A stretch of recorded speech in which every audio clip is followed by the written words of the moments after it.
Hey everybody, welcome. Happy Tuesday. I think it's Tuesday. Really glad to get a chance to talk to you again. I want to talk kind of in the same vein as last time, and I'll probably stick with this for a little while, about some parenting hacks. Some things that we can do to try to maximize our time with our kids, because obviously we all have a limited time with our kiddos before they move on with life, and we're just the people paying the bills. I talked last week about, or last time I went live, I talked about this thing called Lock It Up. It's this tool that we use in our home, where when our kids are being too rambunctious or being too loud or being disobedient or whatever the case may be, we use the phrase "lock it up," which was originally started as something that was fun. And we use it to kind of gain control of the moment, and we get everybody to stand still, stand in a position of attention, kind of military style. And like I said, we built a game out of it, like red light, green light. But then we kind of added into that this control mechanism, and it is meant to be that. And it's a really useful tool. And I actually had some people reach out to me right after that and say that they started implementing it, and that their kids enjoyed it, and that they noticed that the consistency in using that tool is key. Because when we use consistency, we actually train our child's brain that is a structure, and children's brains love structure. They also like things that make sense. Now, they don't necessarily understand the concept of logic, but they definitely their brain changes based on the logical environment in which we live. So if we, in our home, if we have an environment that's not very logical, that's kind of, let's say, what's a good word, free form, where it doesn't have an actual a static consistency, and this is classic psychology. Consistency actually begets obedience in a child. So if we want a child to do the same thing consistently and learn from their behaviors and the outcomes of their behaviors, we have to provide consistency in the way we discipline them. And so discipline is different from punishment. I think that's a really important concept. I personally don't believe that punishment is a necessary thing. Probably going to get a lot of disagreement out of some folks, because it seems like we want to punish someone for doing bad things, but children don't do bad things because they have character problems. So punishment as a concept really isn't all that necessary. I would say discipline, which is teaching and correction, is a very important concept for children, because they have a psychological need for that, but they don't have character issues. What they have is either a learning deficit, meaning they haven't learned a set of information, or they might have a consistency problem in the home. They're not sure how to respond to mom and dad. Mom and dad particularly tend to be inconsistent based on, you can jump on the couch, I don't really care right now, or no, you cannot jump on the couch because I'm already irritated and I'm taking it out on you. That inconsistency actually creates a lack of logical progression for a child, and they don't know what to hold on to. And so I want to kind of talk about this concept of discipline for a moment, because this is something that you can apply to yourself, and it's something you can apply to your family, your culture of your home, and your children. We started implementing this with our kids a couple years ago, probably a year and a half ago, and it has been a progression of learning how to use and implement these systems, and they're just kind of create an easier opportunity to engage with your kiddos. So one of the things that I do with my kids, and I do this with my 9-year-old, I do this with my 6-year-old, I do this with my 4-year-old. It doesn't quite work with my 2-year-old yet. My 2-year-old doesn't understand anything as far as, like, if I scream, then I get this or I don't get this. I don't think he's making connections on that yet. Maybe he is. It's kind of hard to actually, as I'm thinking about that, I'm going, wait a second, I need to dig into my 2-year-old's relationship to consequence. But let's talk about the 4, the 6, and the 9, because those are the ones that are really responding to this. What they have been taught now, and what they understand, is that consequence is the natural reaction to our choices. So if let's say I do something bad, let's say, or negative, I don't use the word bad too much, but negative, like, let's let's say I kick the dog, which does happen sometimes in our home. You kick the dog squeals, maybe snaps at you. So that action has the negative consequence of you get bit by the dog or snapped at by the dog, and which scares you as a child. So do we want to kick the dog? No, I don't want to do that because I know it's going to get me a negative consequence. It's not a punishment, it's just the natural consequence. What if I choose not to feed the fish in the aquarium? There's a natural consequence to that. The fish will die of starvation if you don't feed them.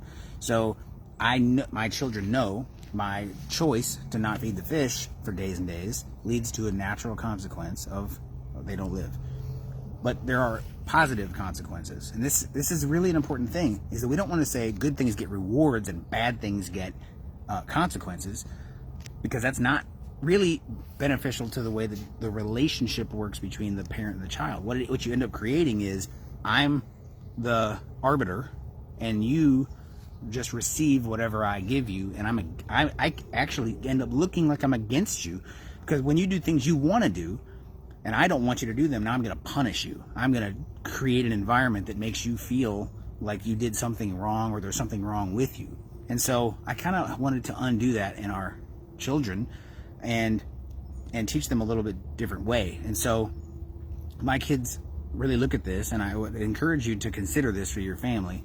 They look at this like, if I do something good, I get a good consequence, a favorable consequence, something I like. And if I do something that is negative, something that has a negative consequence attached to it, I have to experience that consequence. So what I tell my kids is, my job is to teach you and protect you. And the teaching part of my job is that I'm going to teach you what consequences come from specific or certain actions that you take or behaviors that you manifest in your life. So I do talk to my kids very matter-of-factly about that. I think all kids want to be spoken to as if they have the capacity for understanding. Even if they don't understand, they want to be talked to that way. They want to be taken seriously. So I teach my kids, and my wife and I have done, I think, a pretty decent job of this, because this works in our home.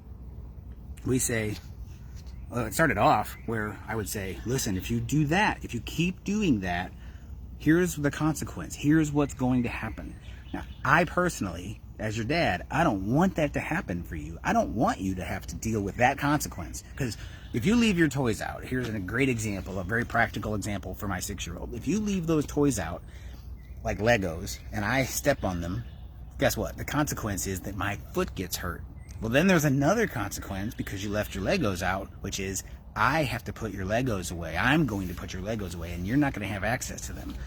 They become like a forbidden object. You chose that when you left them out after you were done playing with them. That's the unfortunate consequence. But I'm on your side.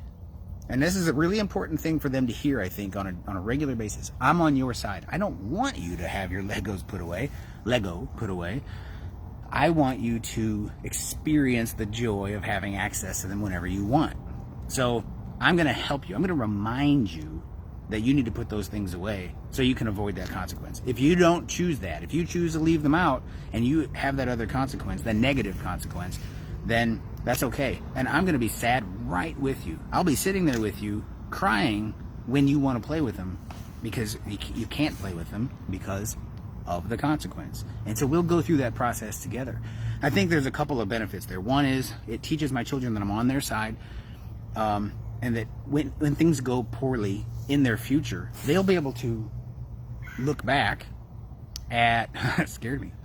There's a frisbee golf going on around me. They'll be able to look back at that moment and remember that feeling that my dad was with me even when the consequence was negative. And that with me-ness, that concept of being with me, I think helps a child to have a sense of security even as they go through life. Because how many of us in the generation X, really, I guess is Gen X is what we are if you're in the 40s, in your 40s, maybe had a family where you didn't feel that. You felt like parents were punishing you and you were kind of figured out by yourself. Hi there. And it created this like independent feeling instead of an interdependence feeling with our parents. So I'm trying to undo that in my family, where my children know that I'm with them, good or bad. I feel like, just in my opinion, that's a higher way of parenting a child into good, solid mental and emotional health and regulation. No judgment if you're not on my team about this. I don't want to, cast judgment on anyone for their parenting style. I just, I think it's a different way of looking at it that helps you have a tool that can create a friendship or an allyship between you and your child during the discipline phase of life, which is, let's say, between 2 and 16, 17. After that, it's not really, they're kind of adults at that point. So the key phrase, and this is the last thing, I know I've been on here for a while already, this is the last part that I want to talk about. This is just the phrase that we use, which is self-discipline or daddy discipline, or my wife says self-discipline or mommy discipline. So that's the actual phrase. And the way we frame it for them is, listen, what you're doing right now is going to get you a consequence. And the key to a good consequence is always discipline. Always, 100% of the time, the key to a good consequence is discipline. The key to a bad consequence is always lack of discipline. In every category in life, whether it's emotional or relational or financial or spiritual, that's the trajectory that we want to teach our children is, I can choose discipline or I can choose not discipline. They both have a consequence attached to it. So when my kids are doing something, and even in the height of crying and screaming, I can say lock it up, and I can say what you're doing right now is going to get you a consequence you do not like. So do you want to do self-discipline or daddy discipline? And I would say upwards of 90% of the time, my kids choose self-discipline. And the way that we do it now, after we've trained it for several weeks and probably a couple months, is I don't even have to finish the phrase. I go, hey, do you want to do self-discipline or I say, hey, do you want to do daddy discipline and they finish the phrase. So they'll say self-discipline. They actually choosing that phrase to finish the sentence, and they make the choice in their mind, I want to do self-discipline. So what that equates to for them is I can redirect myself and I get to choose my outcome, choose your own ending of the story. And so it's just a really cool tool to use in conjunction with Lock It Up. You can stop your kiddos, whatever they're doing, if you train them correctly on Lock It Up. Hey, lock it up, stand still, let's talk, let's communicate, let's be present with each other. Do you want to do discipline your way or discipline my way? Let them make the choice and explain if you need to. So take a few minutes and explain the consequences. The consequence of putting your toys away is this good thing. The consequence of not putting your toys away is you don't get them anymore, or you don't get them for some time. I don't want to do that. I want to be on your side. So you're framing it as I'm your advocate. I'm actually working for you, not against you. And you get to make a decision on how you want this outcome to go. And you can write these things, like you can write the consequences on a whiteboard. There's real value in doing that, because then the whiteboard becomes the enemy instead of you, and you get to point to it and say, oh man, the consequence for what you're doing right now, we already wrote this up and we agreed on it. The consequence is this thing, and I really don't want you. In fact, I'm gonna give you another chance to avoid that consequence. And you show grace. And grace begets grace. Grace also, and grace and kindness, I think, beget higher thinking and higher behavior.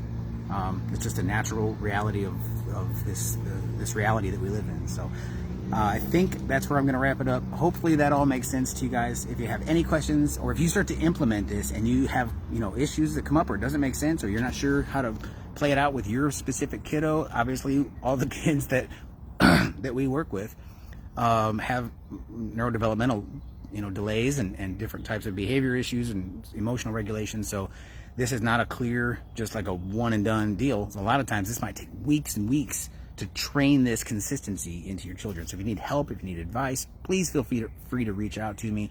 I love working with families on this kind of stuff, and working with kiddos and even teenagers and young adults. Sometimes even 40-year-old adults need to be taught this stuff. So please feel free to reach out. You can text, you can email, you can send us messages on social media, and I look forward to hearing about all of your success. So thanks for tuning in today. You guys have a wonderful rest of your week, and we'll talk to you real soon. Hey you guys, Jess here. I just wanted to remind you, you've got one spot left in our June Jumpstart program. So it's 45% off for June Jumpstart. So anybody, if you're thinking about this, you're not sure about it yet, just schedule a consultation. You can go to deltagenesis.org/consultation and we can just chat. I'm not going to pressure you to do our program or anything like that, but at least you'll have answers about what we do and if this might be the right thing for your family. But we're also doing our 2-week challenge. They launch every Monday and we have cut the price down for the next 2 weeks. They're going to be, instead of $77, they're only going to be $14. So get in on either of those things. If that sounds like something that you want to do, we can talk about it. And I have one quick little story that I wanted to share with you before I get off of here about a kiddo that is getting some really cool progress in our 2-week challenge. They did our 2-week challenge. They're keeping up with it. They actually ended it about a week ago, but they're still doing all the exercises and everything. And he got to catch at a baseball game for the first time ever because he's able to focus for the first time ever. Also, he hit a triple, and I think he scored the winning run for his team or something absolutely amazing and ridiculous. But he actually said to his mom, I can hit the ball now because I can focus now. So he's feeling better, mom's feeling better, he got to catch, the team's really happy, the coach is like, who even is this kid? So yeah, lots of good results happening over here. Okay, so I'm gonna let you guys go. Is there anything else you wanted to say? I don't think so. I think that's a really important point that she just made, that the June Jumpstart is over in just a day or two. So definitely set up your consultation. Even if we don't get, you guys don't get enrolled before June is over, you can, the consultation will secure your spot if there's a spot left. And we want to make sure everybody gets the best opportunity that they can. So I think that's it. Great stuff. And look forward to working with all the new folks.